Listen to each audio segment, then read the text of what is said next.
باطنی جنگ۔ اگرچہ ہم سچے دل سے خدا کی مرضی پر چلنے کی خواہش رکھتے ہیں، تب بھی ہمیں صحیح اور غلط کرنے کے درمیان انتخاب کرتے وقت باطنی جنگ کی توقع کرنی چاہیے۔ میں راشد یونس ہوں۔ کیا کوئی میری آواز سننے والا ہے جس نے صحیح اور غلط کے معاملے میں اندرونی جنگ کا تجربہ نہ کیا ہو؟ مجھے لگتا ہے کہ ہم سب نے اس کا تجربہ کیا ہے۔ ہم نے غیر ایماندار ہوتے ہوئے اس کا تجربہ کیا ہے۔ ہم نے ایماندار ہوتے ہوئے اس کا تجربہ کیا ہے۔ یہ یقینی طور پر ہماری مسیحی زندگیوں میں ایک بہت اہم حقیقت ہے، اور مجھے لگتا ہے کہ یہاں پولس رسول یہی بات کر رہا ہے۔ وہ ایمانداروں سے بات کر رہا ہے۔ میرے خیال میں اگرچہ یہ ممکن ہے، وہ غیر ایمانداروں کے حوالے سے بھی سوچ رہا ہے۔ تو آئیے اس پر ایک نظر ڈالتے ہیں کہ وہ کیا کہتا ہے۔ رومیوں باب نمبر 7 اور آیت نمبر 18 اور 19 میں، کیونکہ میں جانتا ہوں کہ مجھ میں یعنی میرے جسم میں کوئی نیکی بسی ہوئی نہیں، البتہ ارادہ تو مجھ میں موجود ہے، مگر نیک کام مجھ سے بن نہیں پڑتے۔ چنانچہ جس نیکی کا ارادہ کرتا ہوں وہ تو نہیں کرتا، مگر جس بدی کا ارادہ نہیں کرتا اسے کر لیتا ہوں۔ پولس کس بارے میں بات کر رہا ہے؟ وہ کہہ رہا ہے، اس کے 3 معنی نکالے جا سکتے ہیں۔ مثال کے طور پر کچھ ابتدائی کلیسیائی کاہنوں کا یہ خیال تھا کہ پولس ایک بے ایمان خود پرست فریسی کی طرف اشارہ کر رہا تھا، جو شریعت کے تحت زندگی گزار رہا تھا جیسا کہ وہ نجات حاصل کرنے سے پہلے تھا، اور مجھے لگتا ہے کہ یہ ایک امکان ہے۔ میرے خیال میں پولس اپنے آپ کو ایک ایسے آدمی کے طور پر کہہ سکتا ہے جو واقعی شریعت پر عمل کرنے کے لیے پرعزم تھا، اور اس نے اس مخصوص صورتحال پر اندرونی طور پر جد و جہد کی، کیونکہ اس کے پاس خدا کے فضل، خدا کی قدرت کی سمجھ نہیں تھی کہ وہ اس قانون اور اس شریعت سے آزاد ہو سکے جو اس کے نتیجے میں آئی، اور اس لیے میرے خیال میں اس کا اطلاق غیر ایمانداروں پر ہو سکتا ہے۔ مثال کے طور پر جب میں مارٹن لوتھر کی زندگی کے متعلق پڑھتا ہوں، اور جب میں اسے ایک راہب کے طور پر جد و جہد کرتے دیکھتا ہوں، ایک آدمی جس نے خدا کے فضل کو نہیں سمجھا اور وہ کرنے کی کوشش کر رہے ہیں جو صحیح تھا، لیکن ہمیشہ ناکام ہو رہے ہیں، اور اسی وجہ سے وہ اس مقام پر پہنچا جہاں اس نے خدا سے نفرت کی، اور وہ خدا کی راست بازی سے نفرت کرتا تھا کیونکہ وہ جواب نہیں دے سکتا تھا، اور اس نے خدا کے فضل کو نہیں سمجھا۔ اور ظاہر ہے ایک بار جب وہ یہ سمجھ گیا تو پھر وہ آزاد ہو گیا۔ اس نے کہا، میں دوبارہ پیدا ہوا۔ تو میں سمجھتا ہوں کہ یہ ممکن ہے کہ اس سے مراد وہ شخص ہو جو خدا کی سچائی کو سمجھتا ہو، اور ایسے بہت سے لوگ ہیں لیکن وہ خدا کے فضل کو نہیں سمجھتے، اور یہ کہ وہ جسمانی طور پر یا اپنے فیصلوں کے ذریعے خدا کی خدمت نہیں کر سکتے۔ تو مجھے لگتا ہے یہ ایک امکان ہے، اور لوگوں کا ایک اور گروپ ہے۔ دلچسپ بات یہ ہے کہ کچھ ایسے ہیں جو یقین رکھتے ہیں، جیسے اوگسٹین، لوتھر خود اور کیلون کا خیال تھا کہ پولس ایک مخلص مسیحی کی وضاحت کر رہے ہیں جو مسیحی زندگی گزارنے میں عام آزمائشوں کا سامنا کرتا ہے۔ میرے خیال میں یہ ایک امکان ہے۔ در حقیقت مجھے لگتا ہے کہ میں اس امکان کی حمایت کروں گا، اور میں جانتا ہوں کہ یہ سچ ہے کہ مسیحی ہونے کے ناطے ہمیں اندرونی جنگ کا سامنا ہے، لیکن در حقیقت یہ اندرونی جنگ بہت بڑی ہے، اور میرے خیال میں اس کی کچھ وجوہات ہیں، اور ہم اسے دیکھیں گے۔ اور پھر تیسرا نظریہ ہے، کچھ کا خیال ہے کہ پولس ایک ایسے جسمانی مسیحی، ایک ایماندار جو خدا کی مرضی کے مطابق زندگی گزار رہا ہے، کی وضاحت کر رہا ہے۔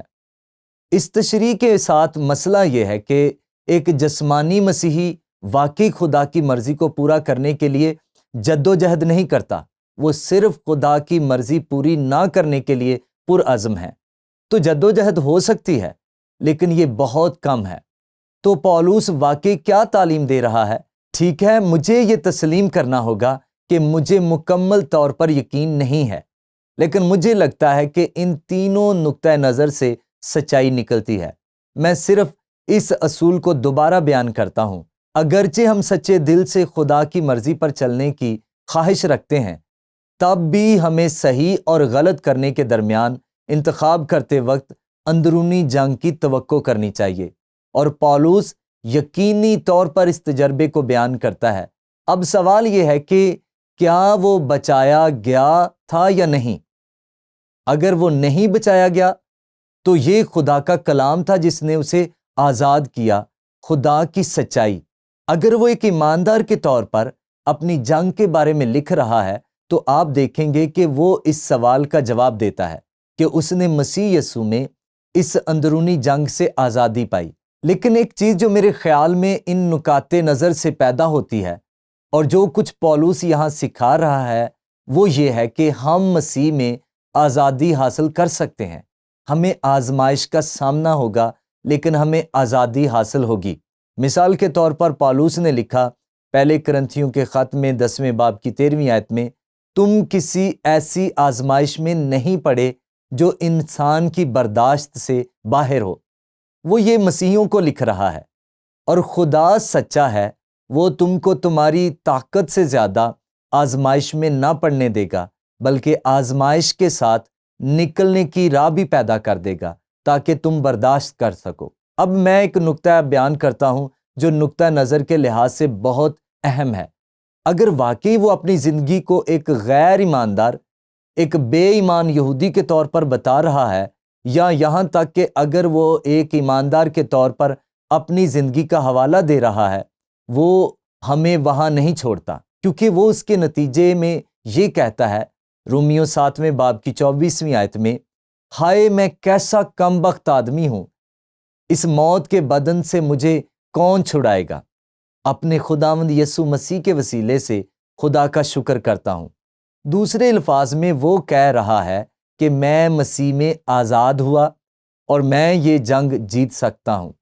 اور آپ دیکھیں گے کہ جیسے ہی وہ رومیوں کے 8ویں باب میں جاتا ہے، وہ ہمیں ہماری زندگی میں گناہ پر قابو پانے کا حقیقی حل فراہم کرتا ہے، اور وہ روح القدس اور خدا کے کلام کے متعلق ہے۔ لیکن یہاں غور و خوض کا سوال یہ ہے، اگرچہ پولس اس جدوجہد کا حوالہ دے رہا ہے جس کا سامنا تمام مخلص مسیحیوں کو کرنا پڑتا ہے، لیکن پولس نے جس اندرونی جنگ کا ذکر کیا ہے وہ غیر ایمانداروں یا جسمانی مسیحیوں پر کیسے لاگو ہوتی ہے، جو خدا کے کلام کے پیغام کو تو سمجھتے ہیں لیکن جو روح القدس کی سزا کی طاقت کے خلاف مزاحمت کر رہے ہیں۔ میں پہلے ہی واضح کر چکا ہوں کہ میرے خیال میں یہ ان تمام حالات میں لاگو ہو سکتا ہے، خاص طور پر پہلے دو، ایک غیر ایمانداروں پر جو خدا کی مرضی پوری کرنے کی کوشش کر رہے ہیں لیکن یہ نہیں سمجھتے کہ جواب یسوع مسیح میں ہی حاصل ہوگا، یا اگر ہم ایک ایماندار ہیں اور ہمیں محض آزمائش میں ڈالا جا رہا ہے اور ہم جدوجہد کر رہے ہیں، یہ یقینی طور پر لاگو ہوتا ہے۔ لیکن اس کا جواب یہ ہے کہ ہمیں روح القدس کی طاقت سے مسیح یسوع میں آزادی حاصل ہے۔ میرے اپنے ذاتی تجربے میں ایماندار ہونے سے پہلے بہت سے پس منظر رکھتا تھا، اس میں سے کچھ مسخ شدہ سچائی تھی، لیکن میں جانتا تھا کہ میں گنہگار ہوں، اور میں جانتا تھا کہ مجھے ایک نجات دہندے کی ضرورت ہے، لیکن مجھے مسیح کے پیچھے چلنے کا فیصلہ کرنے میں مشکل ہوئی۔ میں نے واقعی جدوجہد کی، کیونکہ میرے ذہن میں نے محسوس کیا کہ اگر میں ایک ایماندار بن گیا تو یہ مجھے اس راستے پر لے جائے گا جس پر میں نہیں جانا چاہتا تھا، اس لحاظ سے کہ میں اپنی زندگی گزارنا چاہتا ہوں۔ لیکن جب میرے دو بہترین دوست ایماندار بن گئے، میرے دو بہترین دوست، ہم تینوں اپنی جوانی میں 3 جانباز کی طرح تھے۔ خدا نے واقعی میری توجہ حاصل کرنے کے لیے اس کا استعمال کیا، کیونکہ ایک بار جب میں نے اپنے 2 دوستوں کو کھو دیا جنہوں نے مسیح کو قبول کرنے کا فیصلہ کیا تھا، تو خدا نے واقعی میری زندگی میں مجھ سے بات کرنے کے لیے اس کا استعمال کیا، اور مجھے ایک ایسی جگہ پر لے گیا جہاں میں مسیح کے لیے فیصلہ کروں گا۔ اس لحاظ سے میرا پہلا نقطہ نظر میرے اپنے تجربے پر لاگو ہوگا، لیکن اس کے بعد سے ظاہر ہے میں صحیح اور غلط کے درمیان تنازعات کا شکار ہوں، جیسے کہ ہم سب کرتے ہیں، اور اس سے قطع نظر کہ پولس یہاں کیا کہہ رہا تھا، ایک بات یقینی ہے، جدوجہد کے لحاظ سے غیر ایماندار یا نجات یافتہ، فتح اور اس جنگ سے رہائی یسوع مسیح میں ہی ہے۔